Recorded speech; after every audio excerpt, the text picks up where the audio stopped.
Good Friday morning. It's STS with DSP time. I really appreciate each and every one of you who are logging in as we speak, joining this live, because you're why I do this. I've had a good week. I hope you've had a great week. A lot of good things happening here for us, for our members, for my family, heck, for me for that matter. And again, I'm hoping that energy flows to you and that you're having a prosperous time, man. It's all about restaurant prosperity, freedom for your restaurant, and the financial freedom you deserve. That's what we're here for. So let's see if I've got my comment doohickey working here. It sure looks like it. We are looking. Yep. Michael says, this is Mike, investor, entrepreneur, driving but listening. Hey, man, you and I've talked about this. We need to add author to that Zoom name. Mary DeLeon's in the house. Good morning to you, Mary. I hope you're working from your favorite spot. Are you working from the coffee shop? You're working from home? Where are you working today? You're working somewhere. So if you're joining me, do me a favor. Make sure you're logged into your Google account, and so that you can participate in the chat, just like they did. Say good morning, where you're calling from, whether it's first time here. Anything helps me. But it also, when I'm done doing my teaching portion, I open it up for your questions. This is your time. We're going to spend 20, 30 minutes, hopefully 30 minutes, where we're going to learn something, get motivated, and I can answer your questions. So let's see here. As again, reminder, make sure you're logging in. We've got a bunch of you that have not said good morning yet, but we've got you here on the chat. So I'm going to start to make little changes here, and we're going to get started. Welcome to Shoot the Shit with DSP. STS with DSP happens every Friday at 8 a.m. Pacific Time, 11 a.m. Eastern Time, live on YouTube, travel schedule permitting. We're going to invest about 30 minutes out of your day to get pumped about the upcoming weekend, get excited about crushing your goals, and finding the motivation to be the best you possible. Plus, I'll answer your burning questions. I'm David Scott Peters, creator of the Restaurant Prosperity Formula, and your coach. And I'm going to tell you, I've been working with independent restaurant pros for over 2 decades, and I know exactly how hard Fridays can feel. Chaos in the kitchen, stressed out staff, dining rooms, and managers who sometimes act like firefighters instead of leaders. But today, I want to remind you of one thing. You have the power to shift the energy for your entire team. Before we get started, again, make sure you're logged into your Google account so that you can participate in the chat, because I'm going to be answering your questions and looking at your good mornings like here. Good morning from Carlos. What's going on, my friend? It is awesome to have you. Let's get started. Restaurant pros, let me ask you this. When your team feels the weekend chaos building, do they see a leader who's calm, clear, and in control? Or do they see someone running around like a chicken with their head cut off, adding fuel to the fire? Because here's the truth. Your team doesn't just take orders from you. They take their energy from you. The way you walk through the door sets the tone for the next 12 hours. And if you don't control that energy, your restaurant will. So I'm going to give you 5 different things that you need to think about when it comes to your energy and how you affect the energy of your restaurant based on you being the leader. Number 1, energy flows downhill. Your cooks, servers, bartenders, hosts, heck, if you're quick serve, cashiers, lobby people, drivers, you get the picture. They all mirror the vibe of the leader. If you're frantic, they're frantic. If you're steady, they're steady. Take Tom and Maureen.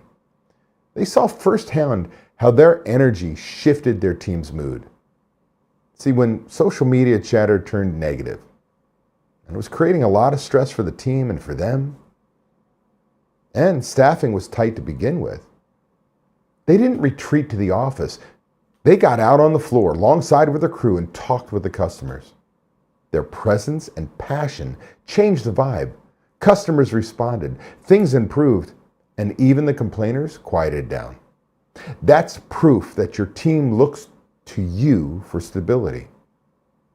When you show up and model calm under fire, you don't just get better service. You get buy-in, morale, and a culture that feeds itself in the right direction. Number 2, your calm is contagious. Think about this. Think of yourself as a thermostat, not a thermometer. What do I mean by that?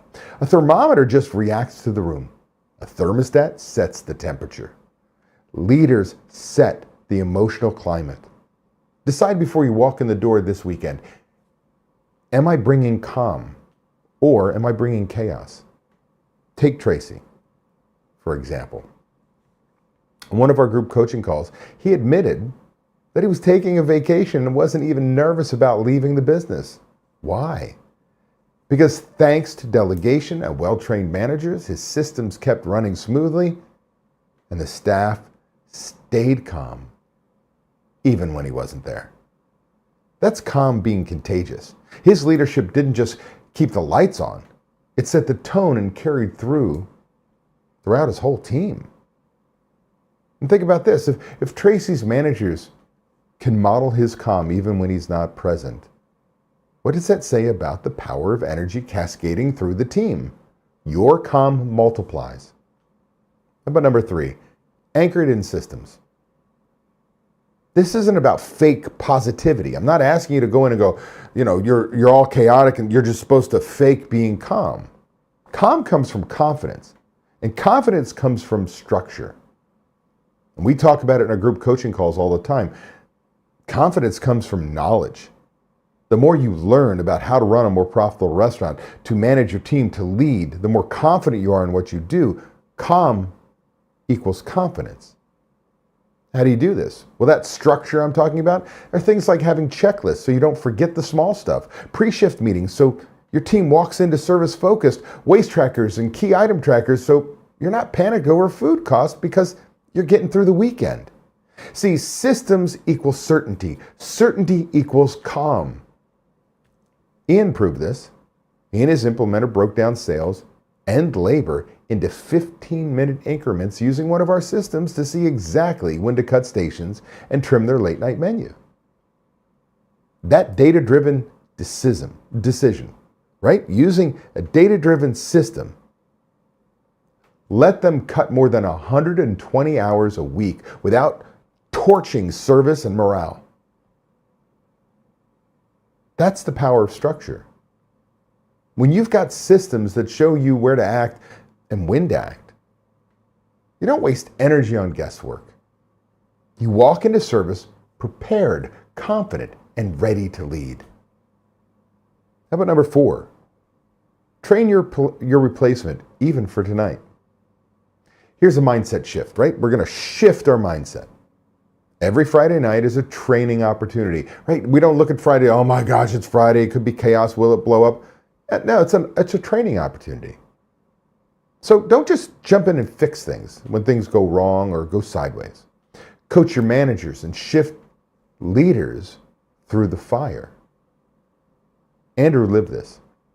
He prepared for a week-long vacation and wasn't stressed one bit. He delegated daily tasks and built a team that runs, the systems without him. A seasoned staff member even took over his admin duties because he trained people and maintain service and hospitality. He could walk away and know the business would run without him. That's the result of investing in people and holding them accountable to systems. Every time you step back and let your managers handle the heat, you're building future freedom. And finally, number 5, the personal side. Be the calm at home too. Look, don't forget, your family feels your energy too. Like Dub, he balanced work and home by hiring and training a new kitchen leader, even though that candidate actually had a broken arm. But what it did is allowed him to also celebrate his eldest child's first day of school because he had things under control. It's a reminder that calm leadership doesn't stop at the restaurant door. You've got to be present for your family too. Think about it. If you bring chaos home every night, you're not just burning yourself out, you're robbing your loved ones of your best self. Prosperity isn't just about money, it's about freedom, presence, and balance. So this weekend, here's your challenge. Walk into your restaurant like a thermostat.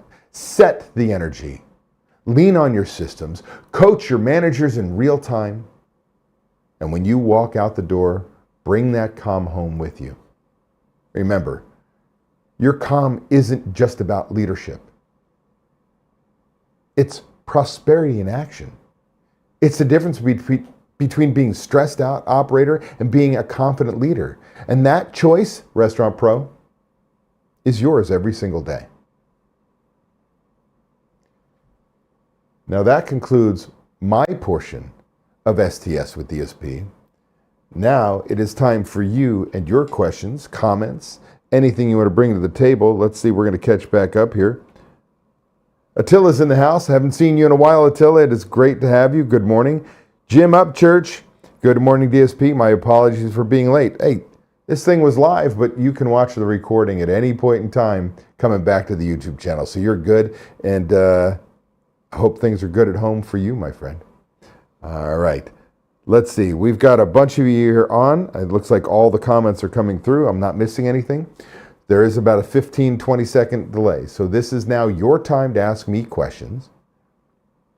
You've got to make sure you're logged into your Google account, your YouTube account. They're synonymous of the same thing, so that you can participate.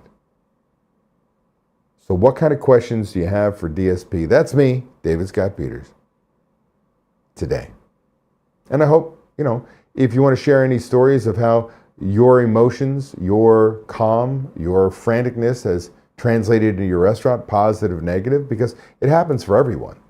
And I can tell you, when I was a young manager, I used to use the phrase that was taught to me, leave your problems at the door. Any employee, leave your problems at the door, walk in. Well, the truth of the matter is we're human beings, and those problems stay with us. Now, if I can train my people on the systems and they can execute the systems, then I don't have to worry about their emotions. But I can tell you as a manager, when I had a massive breakup, I was depressed, I was not happy, I was mopey. That energy was in the restaurant, and I felt hypocritical because I would tell my team, leave your problems at the door, you got to come in with a smile, blah, blah, blah. All of that 1990s hospitality crap. What you got to do is create an environment where your team feels safe. Systems in place that they can execute without their emotions. Because everybody's not up every single day. So let's see here. Jim says, all well, thanks for asking. Jim also says, just cleaned house with employees at work. Stressful, but needed. That's a good thing. Now, anybody who's been following me for any length of time, I always tell you that if you implement the systems that I teach, especially if you join our group coaching program, and if you want to learn more about our group coaching program, do me a favor, scan that QR code and get on a call with Ryan. Even if you just want to learn about it. What's 20 minutes of your day? With that said, I promise you that if you start using my systems, our systems, I promise you you're going to lose one or more of your best employees who you thought were your best employees because you're changing things. People don't like change. It's uncomfortable. But I also want you to think about this, Jim, I think you've done this once before, is if we have to clean house multiple times, we have to look internally and say, do I have the systems in place? Do I have the managers who are supporting my team? Do I have a positive work environment where people feel valued and appreciated? Do I have competitive pay? Do I have a stressless environment? I shouldn't say stressless, but a calm environment. That's becoming an employer of choice. So let's make sure, not only do we clean house, I applaud that all day long, let's make sure we set up a situation where my new team feels appreciated, trained, supervised, held accountable, and we build on that culture. Let's see what we've got here. We've got a bunch of things here.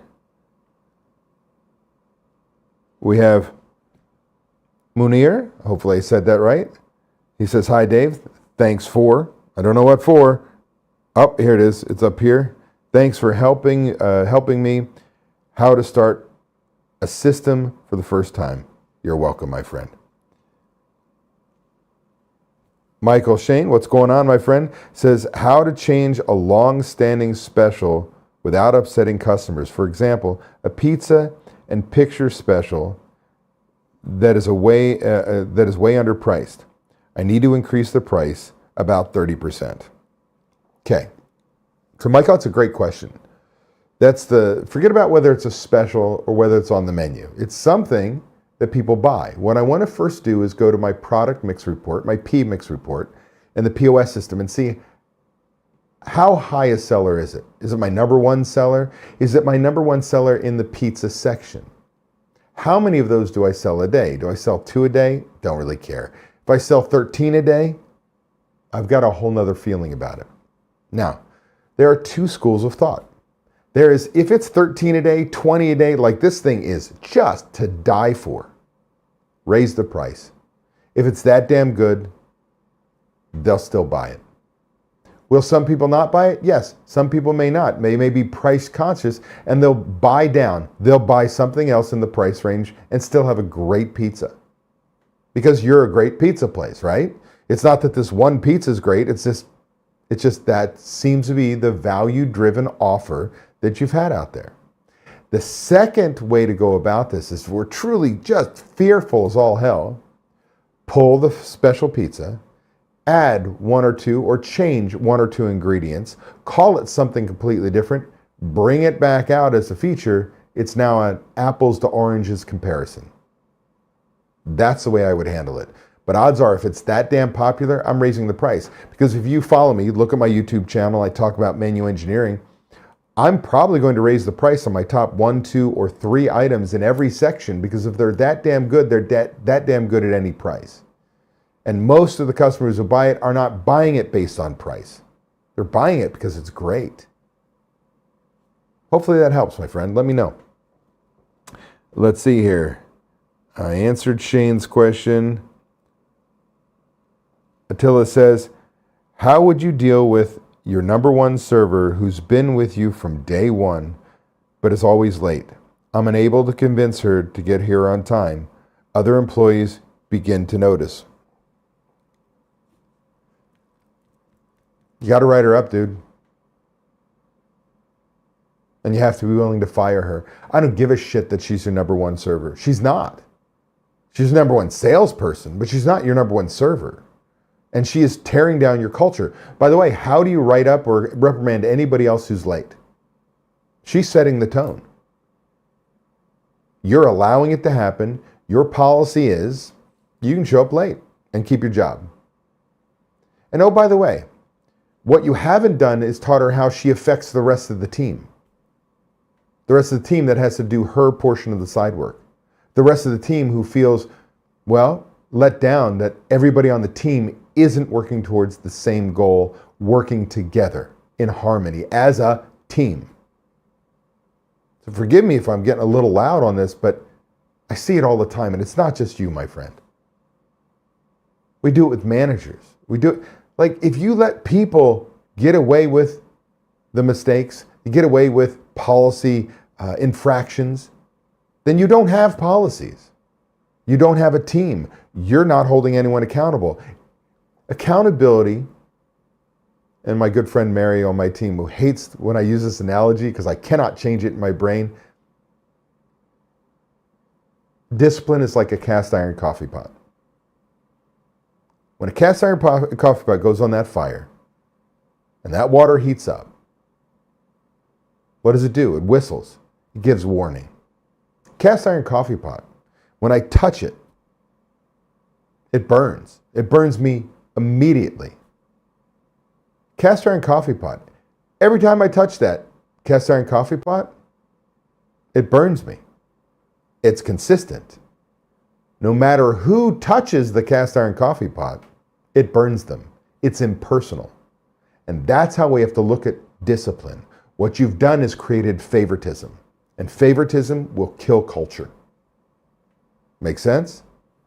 No matter how good or bad somebody is, these are our policies and procedures. We all get held to the same standard, or you don't work there. So it's time to write her up, possibly retrain her, and if she goes, so be it. Somebody else will step up. All right, let's see here. Carlos says, what is the strategy to find out if one of my servers would be interested in learning or becoming a shift leader, because basically promoting from within? All right, so Carlos, there is a lesson that I put in there for finding your implementer. It's the same for finding a manager. And it is, I'm going to remind you, I want to put up, if you have the time, so anybody listening to me, this is not something we do. I'm going to give you perfect world, and I'm going to give you another strategy. The perfect world is I'm posting in Server Alley, employee bulletin board, special projects. Anybody interested in doing special projects, please come find me. Now, you don't go to your best employee and say, hey, make sure you do this. Because how many times have we talked a great employee into becoming a manager, and they become our worst employee, and they quit or get fired within 6 months to a year? Best employee to worst. Happens all the time. We talk people into management. They didn't ever want to be one. So now, I also don't go, that person, never will they be a manager in my restaurant. That's possibly your worst employee. Well, often your worst employee isn't really a bad employee. Well, they're not doing their job the way they should, but they're bored. They're like the class clown in middle school who acted out in class all the time, created disruptions, didn't always have the best grades, but were often the smartest kid in the room. They were just bored, so they acted out. So we don't pick.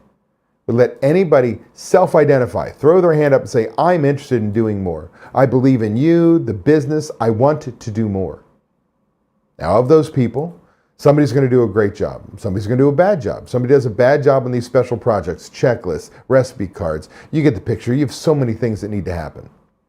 If they do a bad job, you're like, dude, thanks so much for your help. I don't need it right now. I didn't demote them. I didn't make them feel bad. I just tested them out. They had no idea they were auditioning for a job.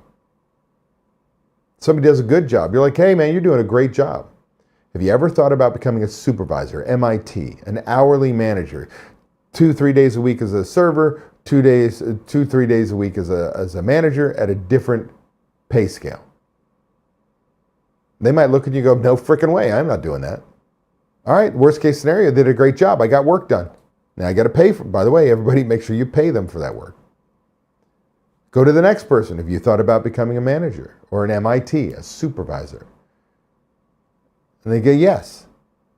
And we build that. I always want you to have 2 to 3 MITs, managers in training, supervisors, hourlies, key employees, don't care what you call them, key turners, know how to open and close the restaurant, being trained to become a manager. I need 2 or 3 of those at all times because I'm building my bench. Jim Upchurch knows exactly what I'm talking about, right? You look down that bench. How deep is my bench? Who's next up? Because he plays Masters baseball.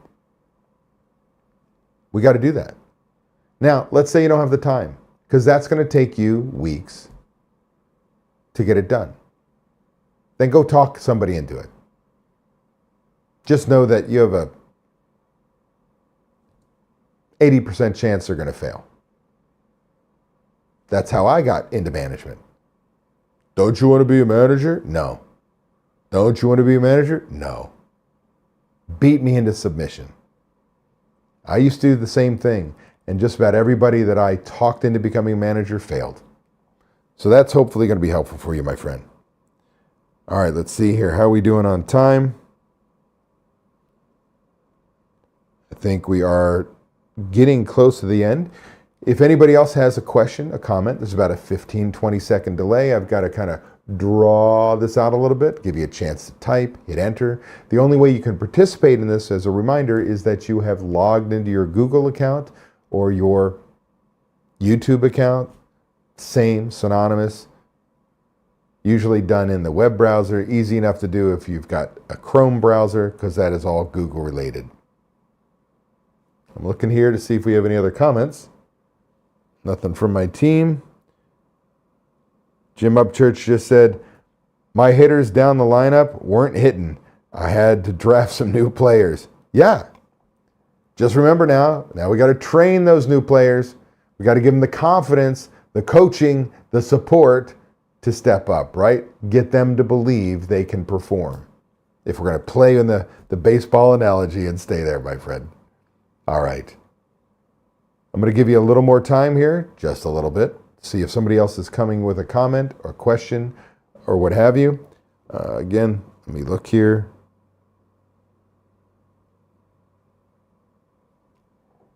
I think that's it. I think we've concluded our STS with DSP, but let me look real quick and make sure that I can tell you with confidence there's an STS next week. And there is. So while we are concluding today's Shoot the Shit with DSP, I will see you next week here on YouTube live. Hopefully getting you excited about the weekend, excited about crushing your goals, finding the motivation to be best you possible. And we have one last question. Carlos says, last question for today. I have two female servers who do not work well together. They work today. How can I address them?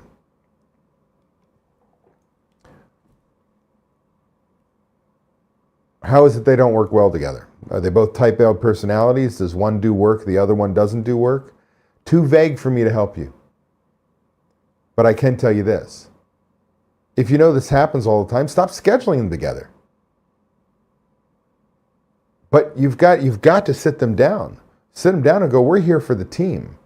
We're a part of this. I like you both. You're both going to be a part of this team. You both do a great job.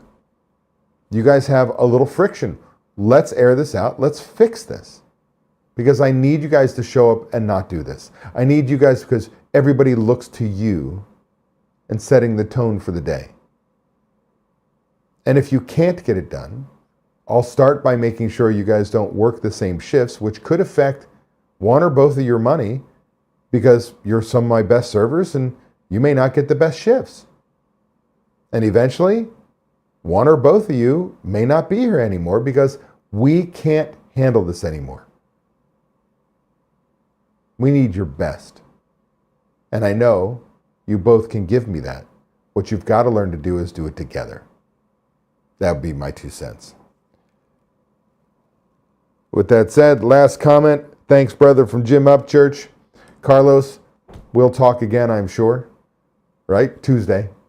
If not, you know how to find me. Everybody, again, I appreciate each and every one of you. See you next Friday when it comes to time for the Shoot the Shit with DSP. In the meantime, go out there, kick some ass.